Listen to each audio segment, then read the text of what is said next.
everyone, and you're all very welcome to today's Client Experience Programme webinar on demystifying what being commercial means as an in-house lawyer. As you know, the focus of this programme is on providing practical insights and learnings to some of the biggest issues and challenges facing in-house legal teams around the world. We're really keen that you get the most from this session. Drop us a note in the chat, leave us any questions you might have or observations as you move through today's content. Connect with each other and indeed with our speakers. That's what today's session and this community is all about. Today's topic is an exciting one, and it's really centered on the evolving role and growing influence the General Counsel and in-house legal teams are having on the strategic direction and leadership of their organizations. Given the importance of the topic, it's important we bring you the latest thinking and proven experience. With that in mind, I'm delighted to hand you over to two former General Counsel, my colleague Kelly Fair, partner at Dentons, and Dan Kane, founder of O-Shaped, to lead you through today's session. Over to you, Dan. Thank you, Niamh, and hi everyone. Thanks for having me. And I work quite closely with Dentons. O-Shaped and Dentons have worked together very closely for several months now, so it's great to be able to share a bit more about what we're doing together. And you know, for me as now founder of an organisation that's gaining big traction in the UK and now gradually further afield, it's a real pleasure to be able to bring to you some of the work we're doing and share the floor with Kelly here. I'm a general counsel by background, as Niamh said. I spent 7 or 8 years as a GC. Before that, I spent a year in business, at the same business at Network Rail, the rail infrastructure manager in the UK, and had been in private practice for 7 or 8 years before that. So I've got 20 odd years experience with the industry, and hopefully some of the insights I'll share with you today will chime and resonate with many of you. So that's me. Thank you. Kelly. Hello, everyone. Great to see you all. I am Kelly Fair. I am a partner at Dentons. I'm headed into my 18th, I guess, rounding the bend to 19th year of practice.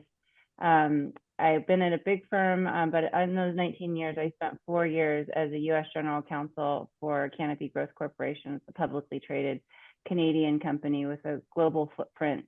Part of my mandate there, which was very broad, was U.S. commercial operations, including market launches, global M&A, U.S. policy, and U.S. stakeholder relations. So I had a very broad mandate that gave me a great group of diverse stakeholders.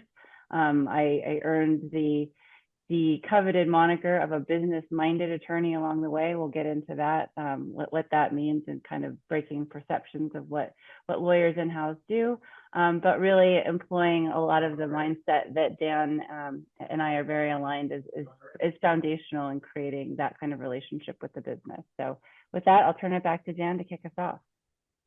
Thanks, Kelly. It's great to see so many people from such a variety of countries as well joining, because what we're going to talk about today, I think, is pervasive. I think it applies anywhere globally, but I'll be really interested as we're talking if people want to share what they're thinking and any questions they have, because so much of what we've done has been focused around the UK, some US and some Middle East. It'll be fascinating to hear, certainly from an O-Shaped perspective, what's happening in your worlds. So we'll talk a little bit about O-Shaped, and we'll focus then on the importance of building relationships, creating value. And let's take a little bit of a look forward as well, because one of the key elements of any commercial focused in-house legal professional has got to have an eye on the future, and thinking about, particularly with generative AI playing more and more of a prominent role, the extent to which now the in-house teams need to be very much comfortable with and take the opportunity with AI. So just in terms of background to O-Shaped, I mentioned in my introduction that I worked in the business part as a commercial program lead for a year before I became general counsel. And it was that really gave me a fundamental understanding of the disconnect between where my team in legal had been and was, and where the business was. There was an obvious chasm between us. The business focused on its objectives, its priorities, and its risks, and the legal function really was quite apart from that and was really working hard, and they were good people, but they weren't necessarily focusing on the right things. And it was quite a shock to be a user of legal services and see just how separate they were from the rest of the organization. And in truth, that led to a really strong perception that lawyers were stereotypical, what people would say about being slow, that they would block things, that they perhaps didn't understand us, they were too risk averse. All of these things came from what I saw being complete misalignment and miscommunication. So when I came back and led the team, I recruited people, hopefully with the aim of being able to embrace the business in a very different way, in a much more human, interactive way. So we would understand their risks, understand what keeps them awake at night, and be able to interact with them in a holistically different way they had. But what I met were lots of people who were technically, legally very capable and were knowledge experts in the law, but had very little in terms of the breadth of capabilities that we were looking for. And what I wanted were people who were well-rounded, hence O-shaped. And that's when we came up with the 5 O's you'll see on the next slide, which broadly for me felt like what I was looking for when I was bringing people into the team. So these were people who are open to new ways of working, open to new ideas, open emotionally. This idea of vulnerability within the profession is rare, but I was really keen with being the human, the person to the table, as well as just simply the technical lawyer. I wanted people who would be innovative and creative, and it would be part of their day job to think differently. So much of what I'd seen had been people thinking very narrowly and specializing very early, which I think, given how many brilliant people and talented people we bring into the profession, was such a waste of that talent to have it focused so narrowly. And I was really keen to be able to bring people in who thought differently. I wanted people who would be looking for opportunities to work in different ways, build their networks, and not be reactive.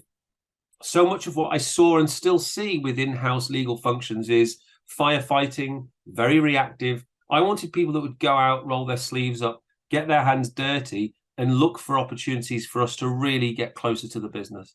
I wanted people that would ultimately take accountability for what we were doing and not simply give advice and stand back. That's the ownership piece, where we would own the outcome and not just be relevant for inputting. So I really wanted people to take responsibility. And finally, it really rubs off on people when you're positive, when you have a really positive can-do attitude. Again, we're very much trained in the legal profession to spot all the things that have gone wrong or could go wrong and all the errors. I wanted people to be looking for things that we could do better and find reasons why we should do things and not identify all those reasons why we shouldn't. So that was kind of my take on the mindset. Kelly, interested in your thoughts on that. Sure. So it was interesting. I saw this slide cold without, the backdrop of this is how he was approaching building a team. And it very much resonated, all of these O's, with how I ran my practice in-house and how I got to become in a position where I was a true strategic advisor for the C-suite. And it was all of these tenets, and really in this order. Being open and vulnerable with yourself, and employing all of the human skills as an investment with your stakeholders to show them who you are and learn who they are, understand and really actively listen to, what worries them about the business. And we'll get into, those skills. But then along the way, being a problem solver and showing your creativity and how you approach problems gave me more opportunities across the C-suite to solve problems, and really be able to drive an outcome that related back to the business objectives and really creating value in front of the C-suite with that audience. And I think it's really critical along the way that you do employ that optimism. And while you're owning the results, you're going to own good results and you're going to own bad results, and showing the results that aren't exactly ideal as growth opportunities, and solve that problem too. Show how you can keep working the problem to maybe get to a different result. So I saw this cold, it really resonated with me, but for me in my career, I would loop that and make it a wheel, because once you get the wheel going, it really does repeat, and you end up having this real breadth of very interesting work where you're the strategic advisor. By the end of my stint with my in-house piece, my stakeholders included the chief growth officer, the chief commercial officer, the CFO, the CEO, chief comms. Like I had everyone, and was doing the most interesting work. So really, really, these tenets resonated with me, and that's why Dan and I are so aligned. And I think, Kelly, that what I saw with this, it did gain a lot of attention within the UK in particular. And so what I'd set out, this idea of a mindset, this can-do attitude, what's commonly referred to a growth mindset, people who wanted to improve, be better, gained a lot of attention. And so from that, a small working group then went out and met lots of general counsel in the UK, and we asked them about what they felt made effective lawyers. And they broadly came back with three things. One was knowledge of the law was a given. Not to say it's easy, it's complex, but it was a given, it was expected. Table stakes is the words they used. Secondly, that knowledge of the business was essential for effective lawyers. So that's knowledge of people in the business, knowledge of the industry, whether you're recruiting people in or you're using external firms. Understanding the business is an essential part of the role. And finally, creating value for the business. So that's going the extra mile by saying, yes, we understand you, we know your business. Now it's our responsibility to be able to generate value for your business. That is the role of legal professionals. And I think that takes it much further than historically has been the case. Now, from that, we also distilled it down to the 12 attributes you'll see on this slide. And those 12 attributes fit into those three buckets that we'll focus on a bit more during the course of this session. But broadly, those different attributes, they're not new, right? We're not suggesting for 1 minute that people have not thought of emotional intelligence being important before. This is much more about putting it into a framework that comes from the clients that are saying these are attributes that do distinguish lawyers who are truly outstanding from those who carry on with a very traditional mindset. And when you look at these different attributes, and Kay, I'll come to you now on them, I think many people will display many of them here and there and from time to time. And there's no suggestion that everyone needs to be awesome at all of them. But it seems to me that those who are able to demonstrate capability across those three areas stand a much better chance of differentiating themselves and being better when it comes to client delivery if they've got those talents and attributes. Kelly, your thoughts on that? Yeah, I couldn't agree more. When I saw this slide about building relationships, like I wanted to flip it. Like if you're building a house, like that was the foundation of, it's been the foundation of my entire career, whether I'm in a firm dealing with clients or in-house, is that investment in building the relationships and knowing your stakeholders, truly knowing them and having them truly know you, and making that investment ended up building the trust that you get to be able to be in a position to be their strategic advisor. And I think that it can be lost along the way because we get focused on doing the legal work, but without that piece of it, I don't think that I would have been as successful in my in-house role doing it, because I wouldn't have truly understood what keeps them up at night. What are their priorities around the business? I would not have, and we'll get to in the next slide, kind of breaking down that building relationships, I wouldn't have had the curiosity to get into each one of the departments, their profession, their vocabulary, their vernaculars, and I don't think I would have been put in such a position to be able to drive the business. So I couldn't agree more. I would definitely say that investment in the green bar is worth it, and then the rest of it flows from that. Yeah, and it's interesting because you're right. The next slide has got the kind of some of the different elements that we think are important, the four different aspects that we'll come on to now. I mean, I look at relationships when people talk about commerciality. I think they often miss the fact that being commercial doesn't always just mean having a document you reduce to one page for someone to read. That's useful to know. It used to be the case here in the UK, certainly, that people ask the question of, how can lawyers be more commercial? They used to say to junior lawyers, read the Financial Times, that will make you more commercial. And it's really just so far from the truth. Fine, read about what companies are doing. But the reality is that this is a relationships business. And if you can understand people and how they think and work, that will genuinely help you to start being much more commercially aware and commercially savvy. as good as it is to read some of the journals. The reality for me in relationships then is this position of the in-house team having a unique selling point, the USP, which is about an understanding of the broader part of the business, this helicopter view. And that means that you can piece together the different parts of the business to have this strategic imperative that you can now add to in your role, as opposed to just giving legal advice. Now, that strategic overlook, that's oversight, is a really big commercial advantage that you've got when it comes to delivering your advice. So I'm going to come to perception in a minute, but just before I do, the three other things there, sound obvious, right? Develop the skills that Kelly and I have been talking about, particularly around emotional intelligence, thinking about self-awareness, thinking about empathy, and managing relationships. They're all critical skills to be more effective at this. The curiosity, I think Kelly's done a great job of explaining, just that kind of interest in what other people are doing, rather than it being all about what the lawyers are doing. Reality is, in business, it's much more interesting to find out what people in the business are actually doing, the operational side of it. I used to love hearing from engineers telling me all about what it was they were doing, as opposed to telling them about the law. And then really this bit about in their shoes, what is it they're going through? How can we really put ourselves in their world? And that really helps us give advice. Is someone talking in the background? I don't know whether or not someone needs to go on mute. But what I think, from all of this, bringing it together, we know relationships are critical, but it presents a challenge, I think, for in-house. And I'm going to show you a slide in a second. And the slide that you'll see is a graph that breaks down into horizontally, it's about competence. So lawyers being very competent.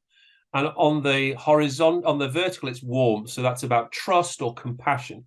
And you can see there that the lawyers are in the bottom right, which is really high on competence. So very technically capable. But on the left-hand side there under warmth, vertically, we're really low down. So this idea of trust and of compassion. And this is a survey that was done by two professors at Princeton University in the States.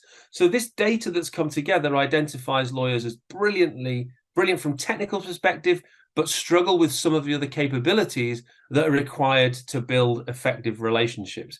And, this is a powerful slide, I think. But Kelly, what's your take on it? Well, before we get to my take on it, I'll get to, but if we could go back one slide, I just wanted to highlight one point that we may have glossed over. So I just want to underscore this idea that Dan raised, that we as in-house lawyers, we do sit over all of the functions, and just to underscore the importance of building the relationships. And we'll get to value creation, but how this can drive value creation and not just accelerate your own career. It's when you sit over all of these functions, and if you do create relationships with your stakeholders within the functions, you're at the best position to spot inefficiencies in the business, spot redundancies, spot silos that aren't supposed to be there. And so it really does empower the legal department, if you do this, to really have a tangible impact on the business, that you can highlight at the end of the year, that you can show how the department created that value. If you've built the relationships, you are curious, and you do understand when to spot an inefficiency or something like that. So just wanted to highlight that before we moved on. But to the next slide, this chart goes to my intro to talk about that I've been called a business-minded lawyer, as something that's maybe different than the rest of my colleagues. And I think Dan had the same experience, where you're introduced and you're supposed to be flattered because they say, oh, this is Dan, he's a lawyer, but don't worry, he's different. This is Kelly, don't worry, she's different. She's diplomatic. She's going to solve your problem. She's going to get to yes. I heard that a lot. In my career, Kelly will get you to yes. Well, we could all get to yes, if we are employing the right mindset around problem solving. If we've already built the relationships, gotten the trust, we know our stakeholders' priorities, we know their risk tolerance, you can get into a meaty, nasty problem where it would be very easy to close the file and be like, no, that's risk. But if you know your stakeholder and you know your business, you could say, well, there's risk, but here's an approach that we could take. So this chart definitely resonates. I think that we all have the skills, and and certainly the talent to overcome and get a different position on this chart if we do the right mindset.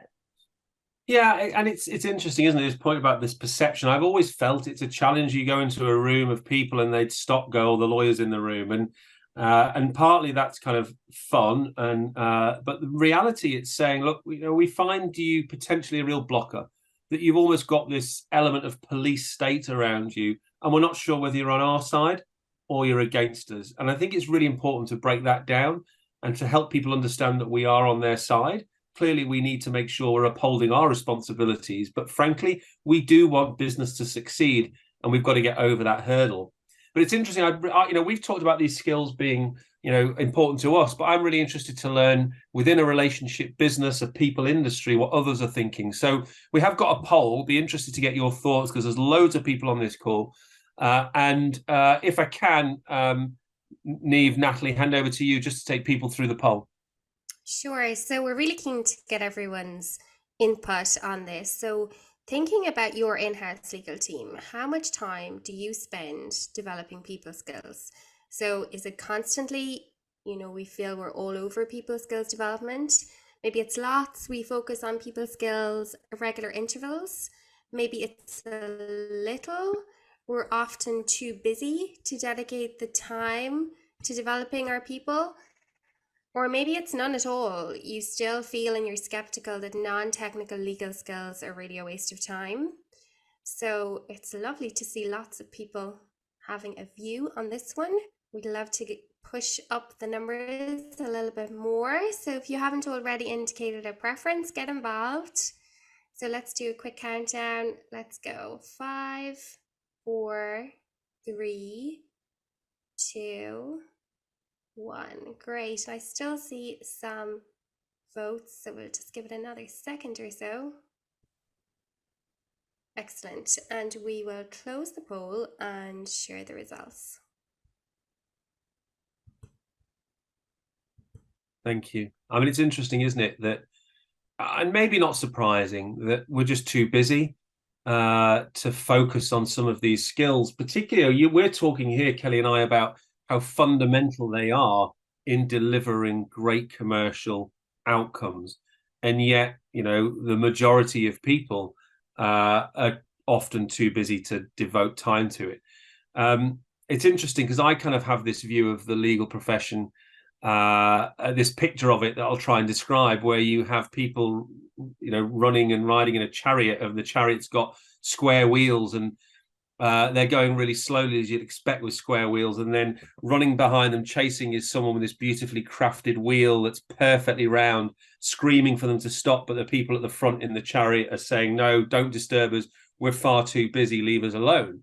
And I think the reality that kind of depicts for me the legal profession so much, that do we have our priorities right? I'm not saying we should constantly be focused on these skills, but we've got to be looking at, I mean, some of you do, which is amazing, by the way, but we've got to recognize that they are at least as important as us doing what we've always considered the day job. And that's why we've not referred to them, Kelly or I, today as soft skills yet. And I hope we don't, because in truth, these are much more important than being regarded as a secondary series of skills. And I like the phrase, whether it's human skills, people skills, someone called them power skills. I think they're essential. So I'm not surprised to see that, but perhaps I leave a little bit disappointed that we're not creating the time, Kelly. I'm not surprised. And, from my perspective, I have the unique vantage point of having been in a big firm, gone in-house, been a general counsel, now I'm back in a big firm. So I'm trained up in the firm mentality. And what this reminds me of very much is when you're a young associate, and hopefully your firm's training you this young, where you're taught to make the investment in business development skills.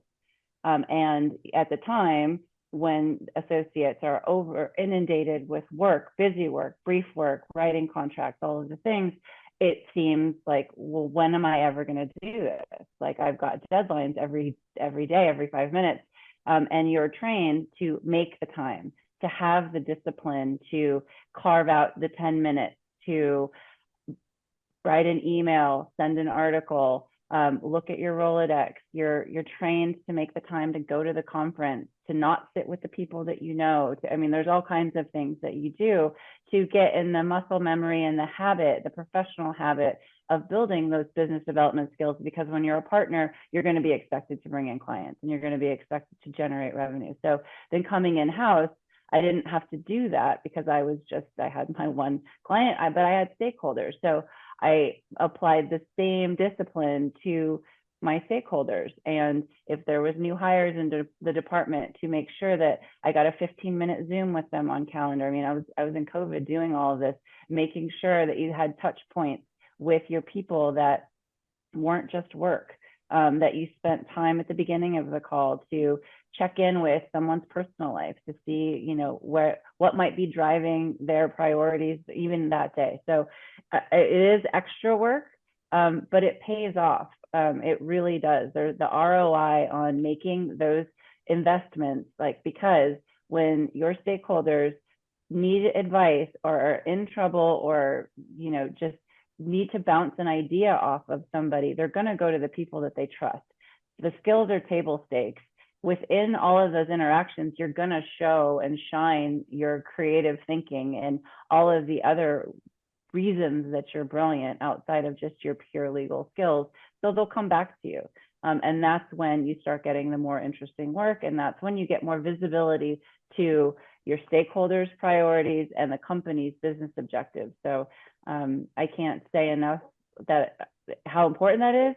I am not surprised, but I think with an adjustment of mindset, you might find that carving out and sitting down and writing it down at the beginning of the day or the beginning of the week when you're going to do these things, putting it in calendar makes it just part of your routine, and then it's not so burdensome, and it actually is fun.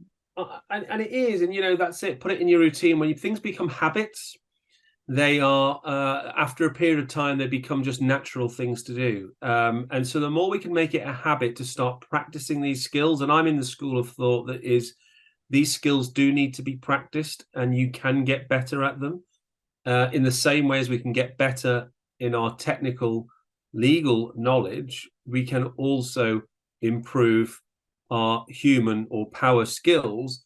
One of the challenges I see, Kelly, is that some people will say, oh, we've seen those skills before, we already know them, we already do them. I think the reality is probably far from that. And like anything, you can always be better. And that's something I feel we've got to work on. I feel too that as we get older in our practice, you pick up bad habits. You pick up habits that detract from active listening. So we talk about emotional intelligence. That is kind of sometimes an innocuous term, like, am I going to wake up and I have all the emotional intelligence I'm going to have? Do I not? I don't think that that's true. I think that there are skills that underlie being emotional intelligent. Active listening is key. And I find that some of the bad habits that we get into as lawyers, and we mirror others that do these things, you know, interrupting, waiting to like say your piece and not really listening to what someone is saying. And that alone, just as a tangible, if you're going to have a takeaway, like that skill takes discipline, and it does take work. It takes work to be settled in your saddle, have quiet confidence, and really listen. Be the person that listens so that you can use the information, because information is power. We all know that, and it holds true to the workplace too. And I think just bringing in, we'll come on to now the value creation bit for those particularly who answered. The few that answered, they don't think that the non-technical skills are important. We'll come much more onto the operational side, which I think recognizes that if we're here to create value, then let's understand a bit more of what that means. So on the next slide, you'll see a few areas where I think, you know, in-house teams can genuinely demonstrate their value. And people have different views on this. I'd love to hear them. But what I'm seeing more and more of, certainly in the UK, is in-house teams being asked to demonstrate the value they are bringing to the organization. Rightly or wrongly, in-house teams are often viewed as a cost center or an overhead, and having to prove that they are of value to their organization. And in one sense, most people I've seen do that by saying, oh, the business really likes us. Oh, they really trust us. So anecdotally, they believe in their own value. And what we're seeing more of is that the C-suite is really looking at the legal function like any other function now and saying, do you know what, you're an expensive team, right? You are highly paid people, certainly compared to your peers around the organization. And frankly, we want to understand what it is you're bringing to this organization. So having to demonstrate and articulate that value is more important than ever. And some of the things we talk about are looking at priorities of people, customers, stakeholders. I think it's critical that we start to understand value from other people's perspective, not value just from the lawyer's perspective, because lawyers thinking around value is often, look how hard we're working, look how many contracts we've done, that demonstrates our value. Well, it doesn't if it's not relevant to what your ultimate stakeholder you're working with needs and their priorities. And it comes right back to what I said when I took over the team. Do we know what their priorities are? And if we say that we fully understand our business, that is our USP, then we've got to understand what the top 3-5 risks are in their particular area. I think the judgment and risk management bit are critical. We get paid for our judgment. We can't simply regurgitate what the law says. We're paid for our judgment as to how tolerant of risk we can be in helping the business achieve its goals. And frankly, that means a very different approach to how we manage and view risk. I think, again, we've been trained to see risk as a really bad thing in the legal industry. The reality is that risk also brings opportunity. By its very definition, it hasn't happened yet. So what's our role within the legal function to be able to help our business colleagues manage risks that they've got, not just the legal risks. I'm talking about business risks here, because we like to go about our legal risks, and aren't we really kind of important because we've got these kind of 3 or 5 risks that if they happen, the whole business would collapse. Well, the reality is we don't. Very rarely are there in any industries where a legal risk will bring the company down. What I think we've got to get much more focused on is how can we use our talents and our skills to help the business make better decisions. The other thing is about, for me, around progress.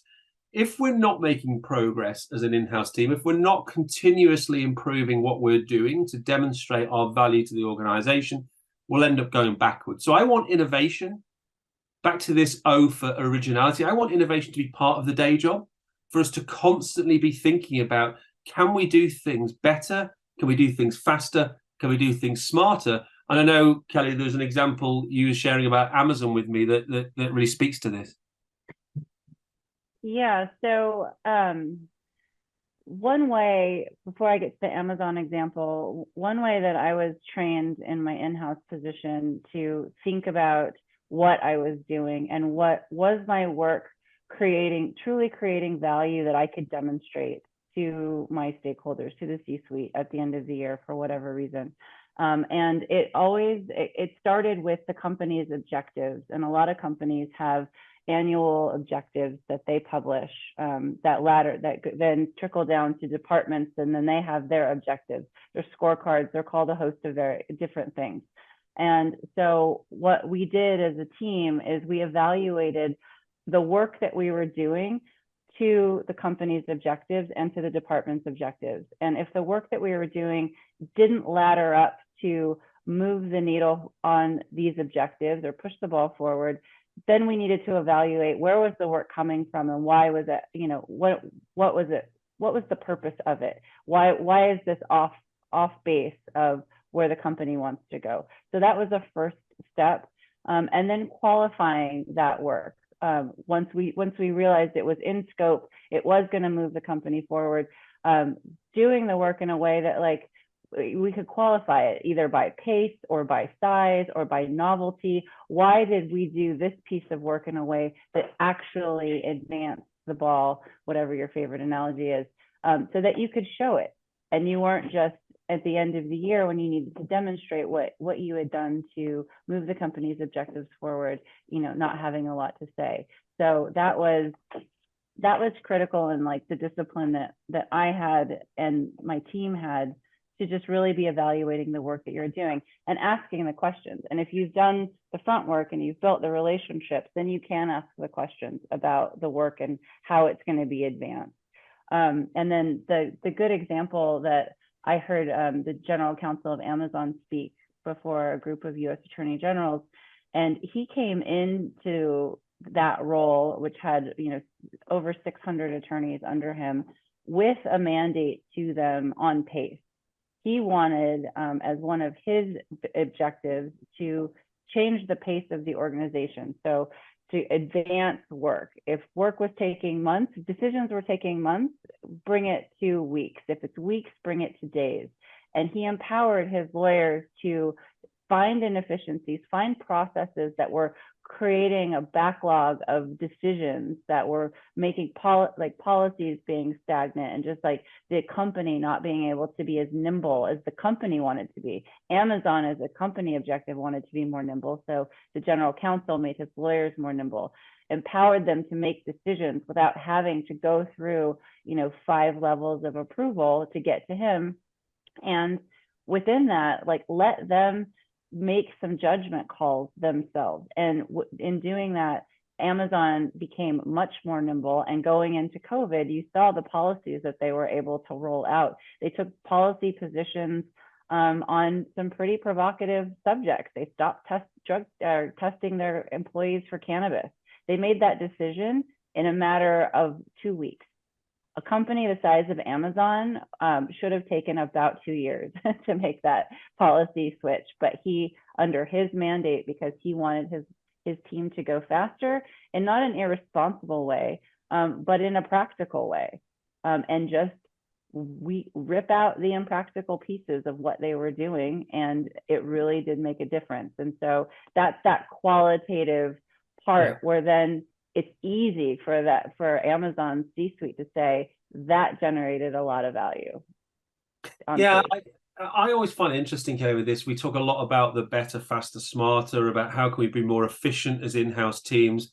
And the legal operations world has clearly grown significantly over the last decade and more. I suppose one of the things I'm still seeing with the work we do with in-house teams and with private practice, but largely in-house teams, there's still a lot of people doing a lot of work that perhaps they don't need to do. Everyone you ask is very busy. They're all likely to get more busy over the next 12 months. And so what's going to give? And so when I ask that question about what's going to give, we get really interesting responses about, well, look, everything we do is really important. So the way I've kind of tried to put value together is by perhaps an example I'll give you, that my experience in Network Rail.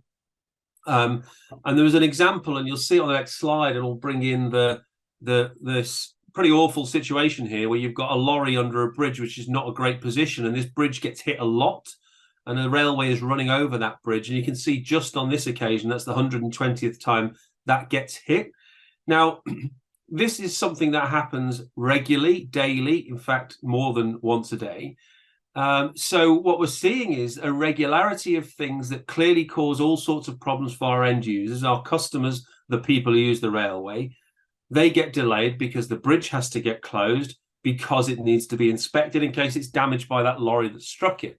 Now, one would argue here that if I'm responsible for the bridge, as we are at Network Rail, we're going to take action here. We're going to sue people. We're going to be able to have to defend ourselves against the companies that can't use the railway that are paying us.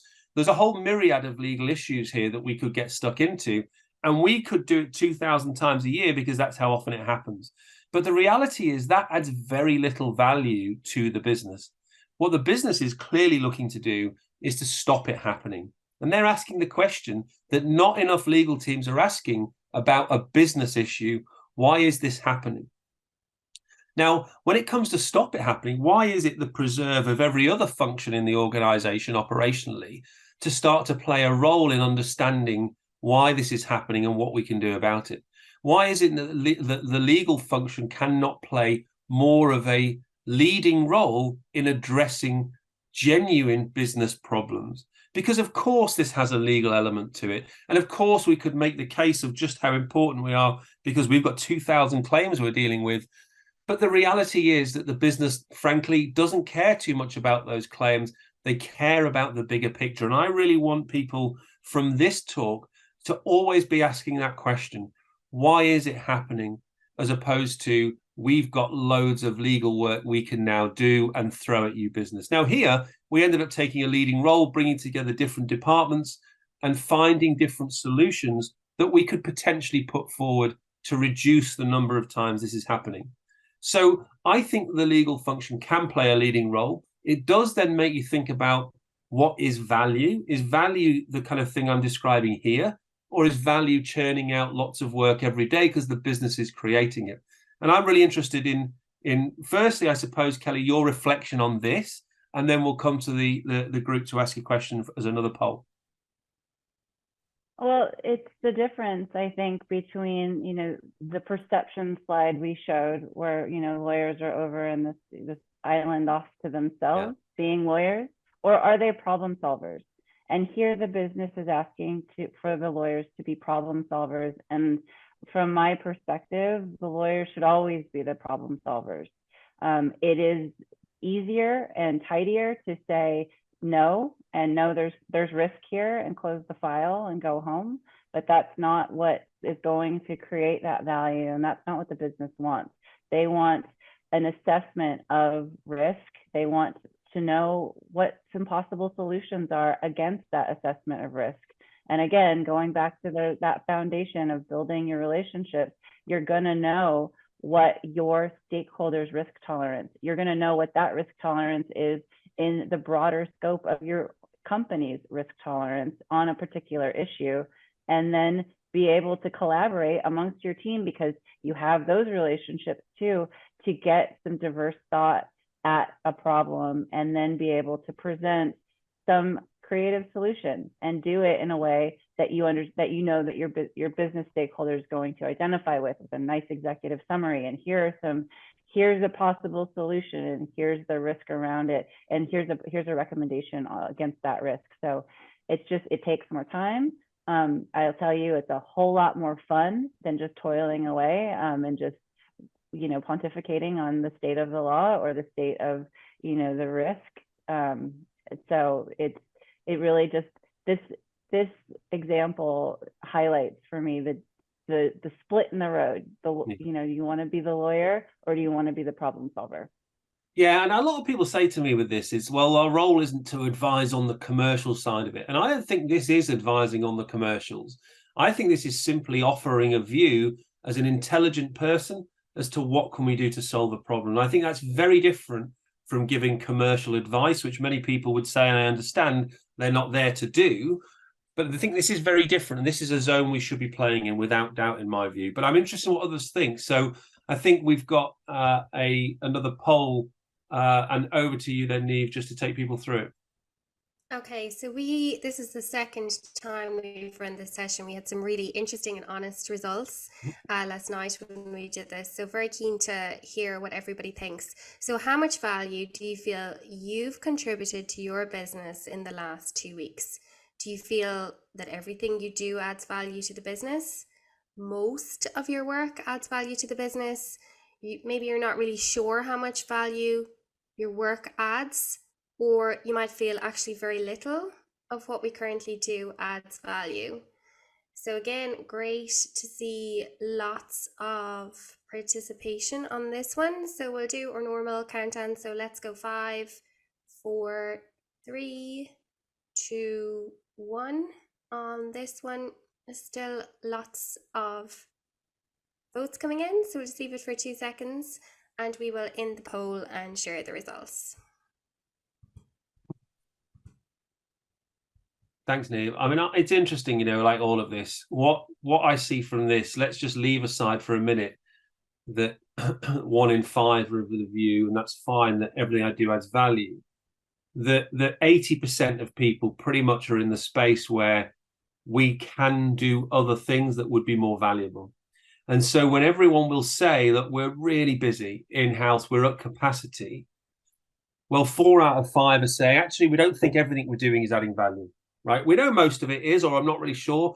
But what we can see here is that more people aren't sure than know that everything is adding value. So I think here we've got an example of let's look a bit closer at what we're doing. Let's try and understand a bit more about day to day, even, dare I say, hour to hour, what we're spending our time on, what's coming into our team, and where is our time going. Because if we're not sure which bits, and we're certainly sure that most of it is, but not all of it is, we need to stop we need to stop doing the work that isn't creating value. And if we know what it is, great, let's stop it. If we're not sure what it is, let's find out, then stop it.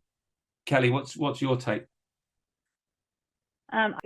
Just like last night, I really focused on the I'm not sure my work adds value. And I think there's some solves for that kind of at every level. I was very fortunate to be really at the tip of the spear for strategy, so I could really see how my contributions did move the needle. But I also have seen others in in-house experience where they just don't have the visibility. The organization's very large, the company's very large, there are silos by design.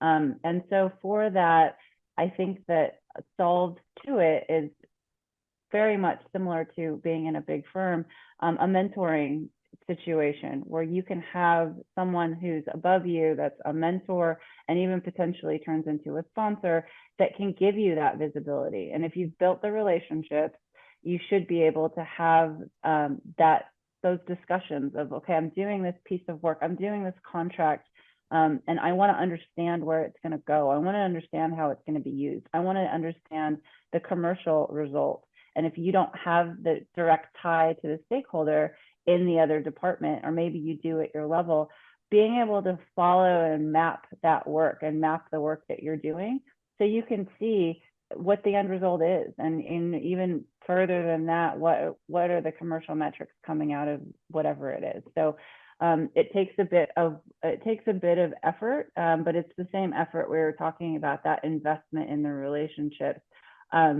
seeking out a mentor if you don't have one, and just the end goal being get visibility into how your work is laddering up to the company objectives.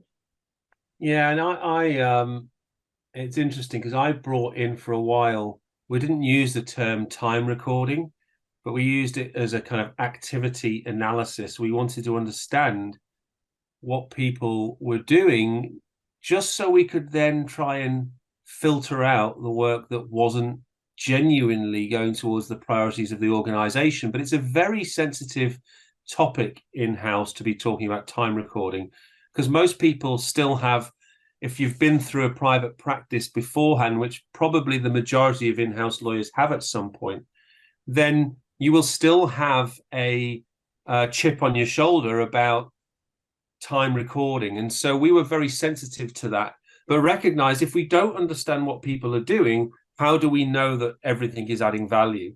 So those who said all the way through, like, everything we do is adding value, I would ask you just to think about for a week or a month, just start writing down what you're doing, and then come back to that question a month later and say, is it right that everything I'm doing is adding value? I don't know whether or not that's something you've experienced, Kelly, yourself, activity analysis, time recording. Yes. So I too was allergic to time recording coming out of the firm. Now I'm back in the mix, but I went through an exercise. We called it keeping a diary. It was a more gentle phrase to use, because I had a lawyer on my team that, you know, he was my right hand on M&A, on deals, and he didn't have any time to do any deal work. And it was frustrating to him that he just didn't have the bandwidth. And so I said, well, what are you doing? And he was also, part of his mandate was pretty broad too, and he had to do continuous disclosures and he had to work with the tax team. And so I asked him for 2 weeks to do a diary of what he was doing. And it turns out he was getting inundated with questions from the tax team that probably could have been handled by a paralegal or a clerk. And so we were able to shift that work away, get him focused on where his true skills lie, and get him more engaged. And he's still happily with the company, like doing big deal work. So I think the exercise was very fruitful for him. And it's also just as part of that routine and habit, like writing down your intentions, writing down, you know, the time you're going to take to have touches with your stakeholders, also writing down kind of what's on your plate.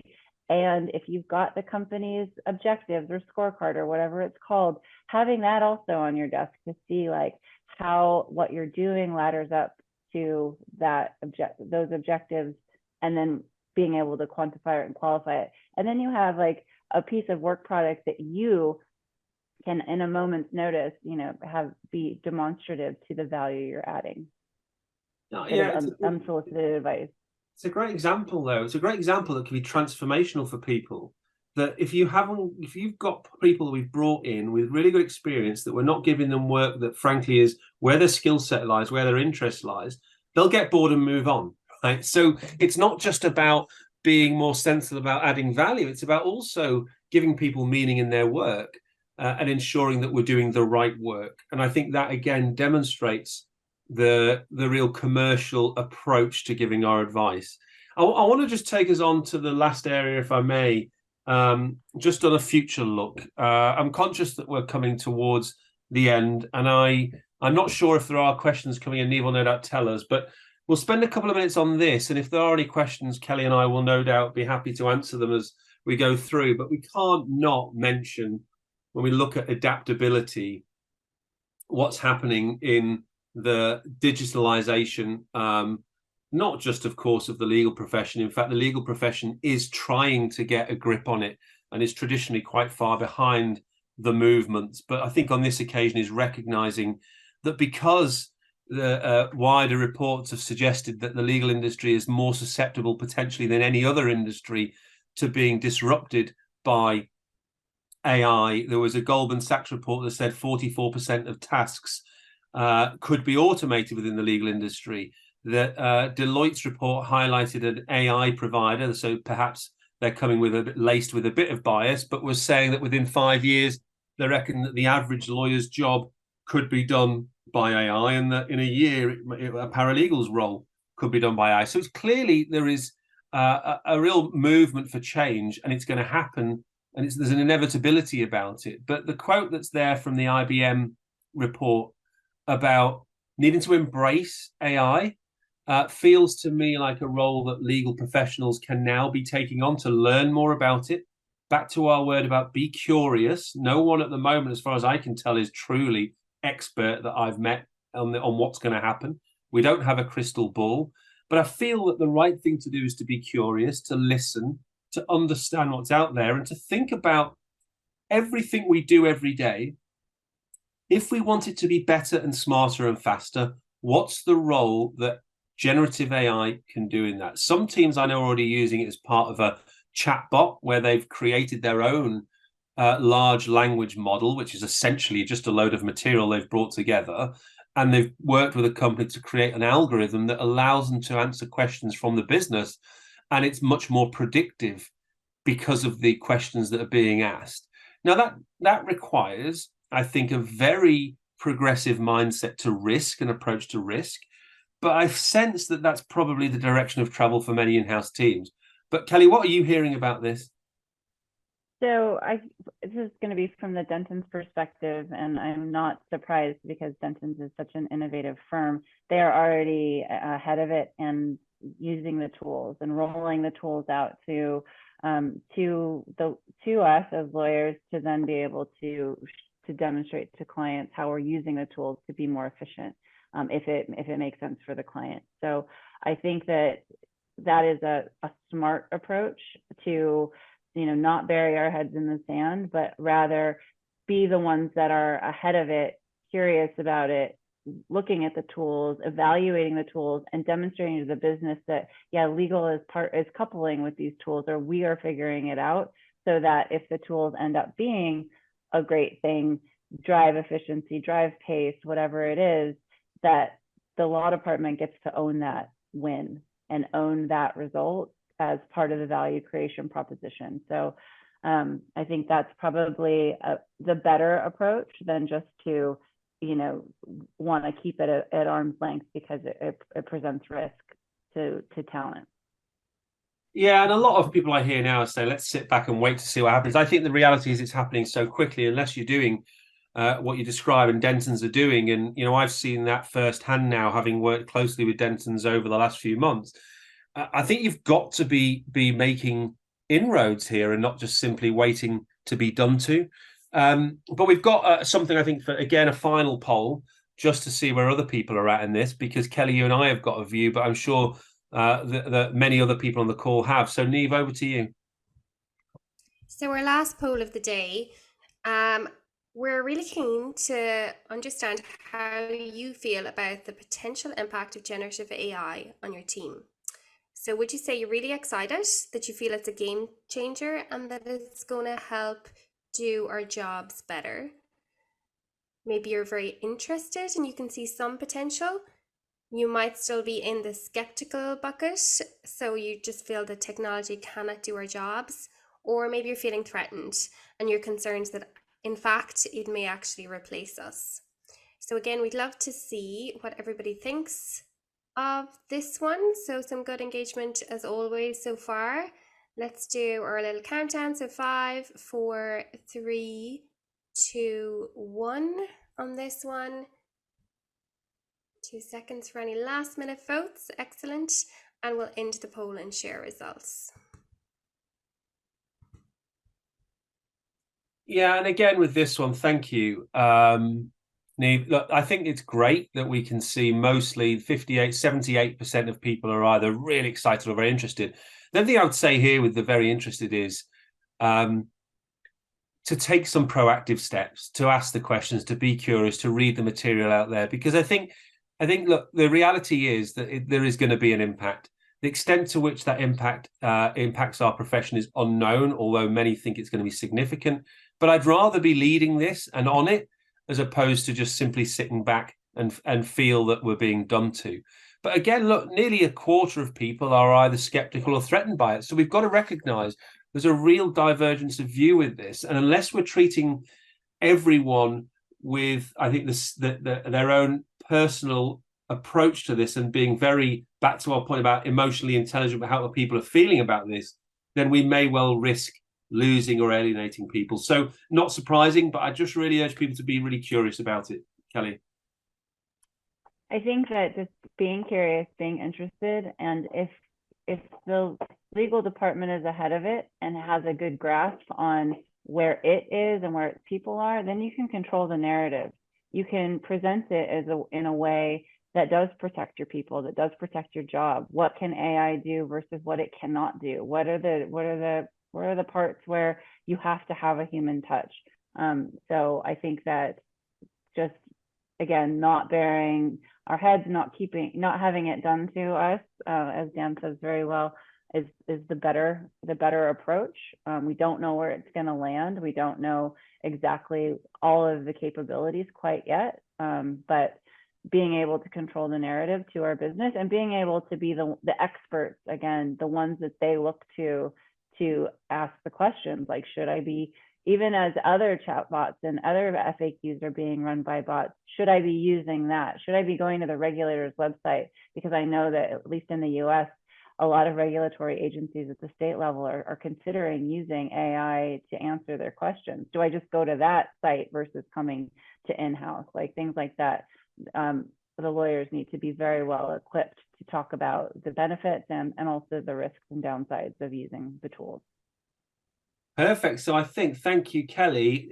Neve, we're back to you, because I'm not sure there have been many or any questions coming in. Hopefully we've given people information to think about, and it'd be very interesting to hear from people in the future if that's an option. But back to you, Neve. The audience have been very kind to you both today. So we had lots of challenging questions in the first session, so I feel you're getting away very lightly today. I want to say a huge thanks to everyone for joining us today and for really jumping into the session and getting involved. I also want to say a massive thank you to Kelly and Dan for the time, thought and consideration they put into today's session. We have lots of sessions coming up, as you know, on the programme, so we're looking forward to seeing you all back online soon. Thank you for joining us today, and that concludes today's session.